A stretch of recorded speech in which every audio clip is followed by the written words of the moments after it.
YouTube channel তোমার পাশে বসে আছে। হ্যালো। আর আমি তার অ্যাসিস্ট্যান্ট তো। আর আমাদের ওয়েব সিরিজটি খুব তাড়াতাড়ি স্ট্রিম করবে ক্লিকে।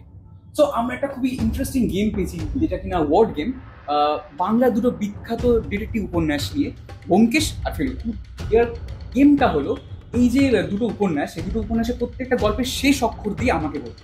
সাপোজ যদি দিদি করে ব্যোমকেশ, ব্যোমকেশের একটা গল্পের শেষ অক্ষর দিয়ে আমাকে ফেলুদার একটা গল্পের গল্পটা বলতে হবে। তো দিদি করছে ব্যোমকেশ, আমি করছি ফেলুদা। শুরু করি। ব্যোমকেশ আমি যেহেতু, আমি শুরু করতে চাই বেনি সংহার।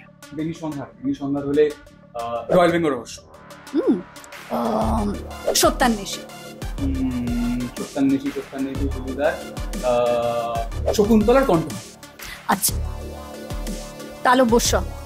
আমি কি স দিয়ে শেষ করলাম, কি স দিয়ে শুরু করলি? আমি অ্যাসিস্ট্যান্ট, আমি এস বলছি। আচ্ছা বেশ, কি বললি জানো? শকুন্তলার কণ্ঠহার।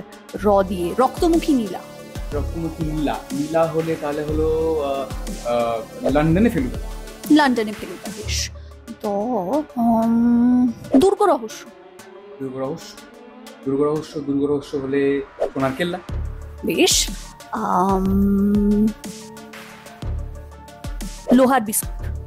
টিন্টোরেরও যিশু। শৈল রহস্য। আমি আবার এস দিয়ে বলবো, সমাদদারের চাপ। ব্যোমকেশ বর্দা। জমজমাট। তাহলে আমরা দুজনেই জিতে গেলাম। ইয়েস।